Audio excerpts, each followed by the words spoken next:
నమస్కారం. ఈరోజు మనం ఒక చాలా పాత బౌద్ధ గ్రంథంలోకి వెళ్దాం.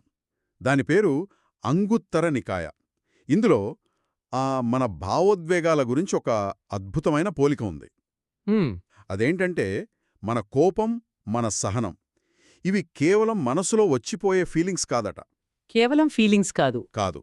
అవి మనల్ని ఒక చోటు నుండి ఇంకో చోటుకి తీసుకెళ్లే వాహనాల్లాంటివని చెప్పారు. వాహనాలు. అవును. ఈ ఆలోచన నాకు చాలా చాలా ఆసక్తికరంగా అనిపించింది. అంటే మనం ప్రతిరోజు ఏ వాహనం ఎక్కుతున్నాం, ఆ వాహనం మనల్ని ఎక్కడికి తీసుకెళ్తోంది, ఈ కోణంలో ఈరోజు మనం చర్చ ఉంటుంది. చాలా మంచి పాయింట్. ఈ బోధనను బుద్ధుడు తన భిక్షువులకు వివరించారు. సహనం, అసహనం ఈ రెండు దారుల్లో వెళ్తే కలిగే 5 ఫలితాల గురించి చెప్పారు. అవును. 5. అవి ఒకదానికొకటి అద్దం పట్టినట్లుంటాయి. ముందుగా మన ప్రస్తుత జీవితంపై, అంటే మన చుట్టూ ఉన్న ప్రపంచంపై వీటి ప్రభావం ఎలా ఉంటుందో చూద్దామా? తప్పకుండా. సరే, అసహనమనే వాహనం ఎక్కిన వాళ్లకెదురయ్యే మొదటి 3 సమస్యలు. 1 వాళ్లు చాలామందికి నచ్చరు. అయిష్టంగా ఉంటారు. 2 వాళ్లకి శత్రువులెక్కువవుతారు. 3 వాళ్లు తప్పులు ఎక్కువగా చేస్తారు. ఇవి వినడానికి చాలా సింపుల్గా ఉన్నాయి కదా. ఉన్నాయి, కాని వాటి ప్రభావం చాలా లోతైనది. ఇక్కడ మనం అసహనమన్నప్పుడు కేవలం చిన్న చిరాకు గురించి మాట్లాడట్లేదు. అవును. నిరంతరం కోపంతో, ద్వేషంతో రగిలిపోయే ఒక మనస్థితి అన్నమాట.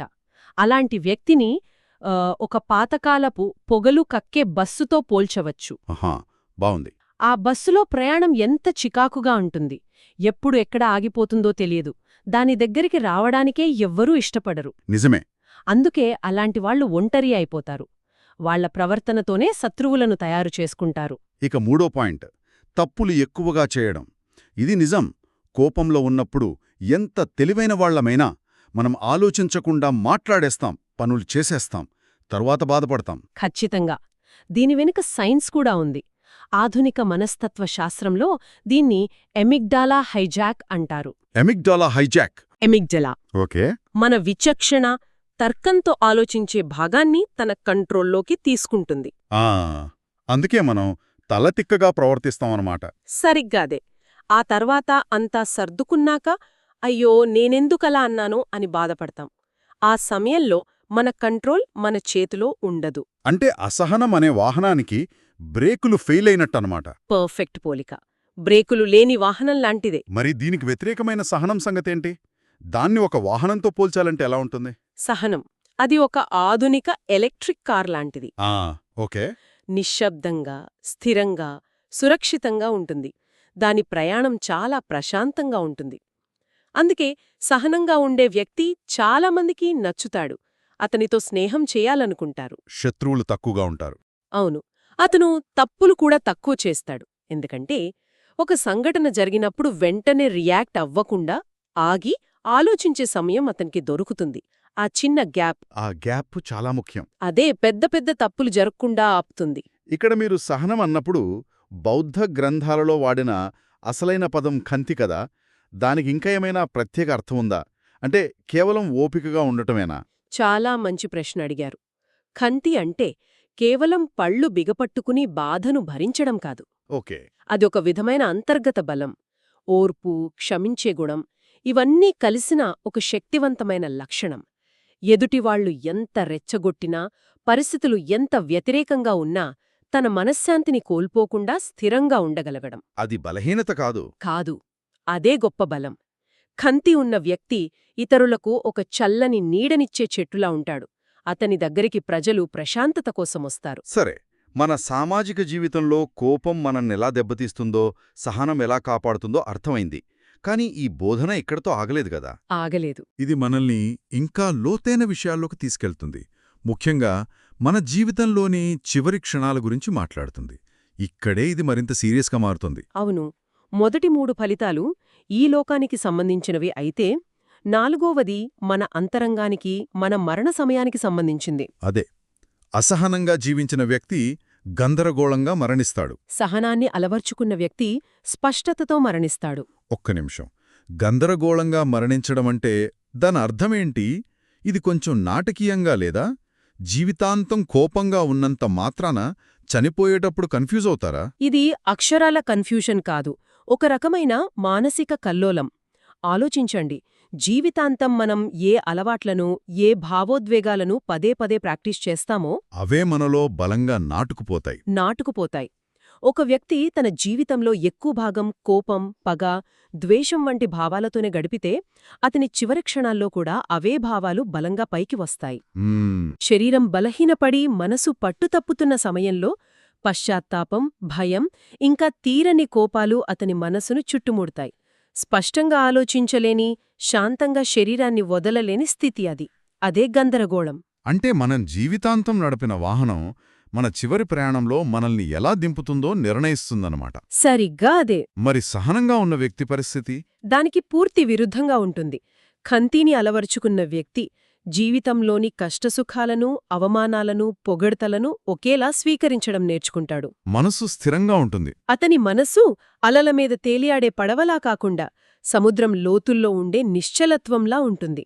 కాబట్టి మరణం అనే చివరి సత్యాన్ని కూడా అతను ప్రశాంతంగా, స్పష్టమైన మనసుతో ఎదుర్కొంటాడు. దాన్ని సతి లేదా మైండ్ఫుల్నెస్ అంటారు కదా? అవును, సతితో ఎదుర్కొంటాడు. అతని మనసులో అలజడి ఉండదు. ఎలాంటి పశ్చాత్తాపాలు, భయాలు లేకుండా ఈ లోకం నుండి ప్రశాంతంగా వెళ్ళిపోతాడు. వావ్! బౌద్ధ బోధనల ప్రకారం మరణ సమయంలో మన మనస్థితే మన తర్వాతి జన్మకు స్టీరింగ్ వీల్ లాంటిది. స్టీరింగ్ వీల్, ఆ పోలిక బాగుంది. అంటే ఆ స్టీరింగ్ వీల్ని గట్టిగా పట్టుకొని స్పష్టమైన దారిలో వెళ్లేది సహనవంతుడు. అవును. అదే కోపిష్టి తన స్టీరింగ్ వీల్ మీద కంట్రోల్ కోల్పోయి ఎటో ఒకవైపు దూసుకెళ్తాడనమాట. ఇది మనల్ని 5వ చివరి ఫలితానికి తీసుకొస్తుంది. అదే పునర్జన్మ మరియు గమ్యం. ఖచ్చితంగా. ఇది మునుపటి పాయింట్కి ఒక సహజమైన కొనసాగింపు. గందరగోళంగా మరణించిన వ్యక్తి తన కోపభరితమైన, బరువైన మనసుకో దుర్భరమైన లోకాలలో పుడతాడు. అంటే నరకం లాంటివి. నరకం వంటి బాధాకరమైన స్థితులు. అదే స్పష్టతతో ప్రశాంతంగా మరణించిన వ్యక్తి తన తేలికైన, ప్రేమపూర్వకమైన మనస్సుతో స్వర్గలోకాల వంటి ఉన్నతమైన, ఆనందకరమైన స్థితులలో పుడతాడు. సరే, ఇక్కడ చాలామందికి, ముఖ్యంగా ఆధునిక శ్రోతలకు ఒక సందేహం రావచ్చు. స్వర్గం, నరకం అనేవి పాతకాలపు నమ్మకాలు కదా. ఈ రోజుల్లో కూడా ఈ బోధన యొక్క ప్రాముఖ్యత ఏమిటి? అనాలున్నాయి. సంప్రదాయ బౌద్ధం ప్రకారం చూస్తే ఇవి నిజమైన లోకాలే. ఓకే. వివిధ స్థాయిలలో సుఖదుఖాలు ఉండే ఉనికి యొక్క తలాలనమాట. మన కర్మ, ముఖ్యంగా మరణ సమయంలో మన మానసిక స్థితి మనల్ని ఆ లోకాలకు తీసుకువెళ్తుంది. బౌద్ధ చిత్రకళలో భవచక్ర అని ఒకటి వీల్ ఆఫ్ లైఫ్. అవును, వీల్ ఆఫ్ లైఫ్. అది ఈ లోకాలను కళ్లకు కట్టినట్టు చూపిస్తోంది. పైభాగంలో దేవలోకాలు, మానవలోకాలు, కింది భాగంలో జంతులోకాలు, ప్రేతలోకాలు, నరకలోకాలు ఉంటాయి. మన భావోద్వేగ వాహనం మనల్ని చక్రంలో పైకిగాని కిందికిగాని తీసుకువెళ్తోంది. సరిగ్గా అదన్మాట. ఓకే, ఇది సంప్రదాయ వివరణ. మరి మానసిక లేదా ఆధునిక వివరణ ఏంటి? ఆధునిక దృష్టితో చూస్తే ఈ లోకాలను మనం ఈ జీవితంలోనే అనుభవించే మానసిక స్థితులుగా కూడా అర్థం చేసుకోవచ్చు. అంటే నిరంతరం కోపంతో, అసూయతో, ద్వేషంతో రగిలిపోయే వ్యక్తి బతుకుండగానే నరకంలో ఉన్నట్టు కాదా? అవును కదా. వాళ్ల మనసు ఎప్పుడూ మండుతూనే ఉంటుంది. అశాంతితో, మంటతో ఉంటుంది. అదేవిధంగా ప్రేమ, కరుణ, క్షమ, సహనం వంటి గుణాలతో నిండిన వ్యక్తి అతను ఎక్కడున్నా, ఎలాంటి పరిస్థితుల్లో ఉన్నా ఒక రకమైన స్వర్గంలో ఉన్నట్టే. అంటే మానసిక ప్రశాంతతతో ఉంటాడు. అద్భుతం.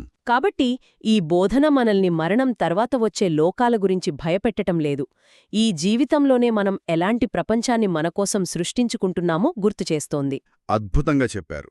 అంటే మనం ఎంచుకునే భావోద్వేగ వాహనం మన తర్వాతి జన్మనే కాదు, మన ప్రస్తుత జీవితాన్ని కూడా స్వర్గంగానో నరకంగానో మార్చగలదన్నమాట.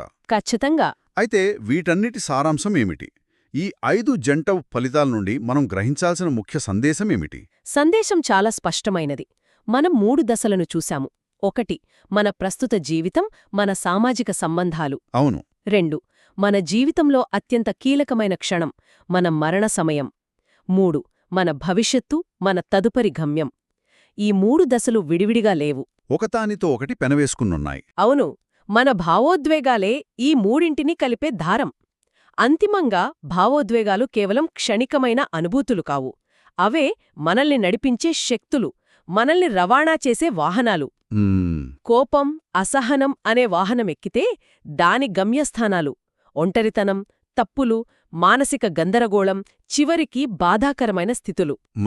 మరోవైపు సహనం, క్షమ అనే వాహనమెక్కితే అది మనల్ని గౌరవం, మానసిక స్పష్టత, ప్రశాంతమైన మరణం మరియు ఉన్నతమైన స్థితుల వైపుకు తీసుకువెళ్తుంది. కాబట్టి సహనాన్ని పాటించడం అనేది కేవలం మంచిగా ఉండటం కాదు. కాదు, అది మన ఆత్మకు మనం అందించుకునే ఒక రక్షణ వ్యూహం, మన భవిష్యత్తును మన చేతుల్లోకి తీసుకునే ఒక సాధనం. నిజమే. రోజువారీ జీవితంలో మనకు ఎదురయ్యే చిన్న చిన్న చికాకులకు మనం ఎలా స్పందిస్తామో అది మన సామాజిక జీవితం నుండి మన శాశ్వత గమ్యం వరకు ఎంత పెద్ద ప్రభావాన్ని చూపుతుందో ఈ బోధన కళ్ళు తెరిపిస్తుంది. అవును. అంటే ట్రాఫిక్లో ఎవరో అడ్డొచ్చులుకులు మనం నొక్కే హారన్ శబ్దంలో, మన ఆఫీసులో సహోద్యోగిపై మనం చూపించే అసహనంలో, మన భవిష్యత్తుకు సంబంధించిన ఒక చిన్న ఎంపిక దాగి ఉందన్నమాట. సరిగ్గా అదే. ప్రతి క్షణమొక ఎంపికే. ఈరోజు చర్చను ఇక్కడితో ముగిద్దాం. శ్రోతలను ఆలోచింపజేసే ఒక ప్రశ్నతో ఈ విశ్లేషణకు ముగింపు కలుకుదాం. తప్పకుండా. భావోద్వేగాలే మనల్ని నడిపే వాహనాలైతే మన రోజువారీ అలవాట్లు, మన చిన్న చిన్న ప్రతిస్పందనలు మనల్ని నిజంగా ఎక్కడికి తీసుకెళ్తున్నాయి? మనం చేరాలనుకుంటున్న గమ్యానికి సరైన వాహనాన్ని ఎంచుకుంటున్నామా? లేక క్షణికావేశంలో మనల్ని మనం కోరుకోని ప్రమాదకరమైన ప్రదేశాలకు నడిపించుకుంటూ వెళ్తున్నామా?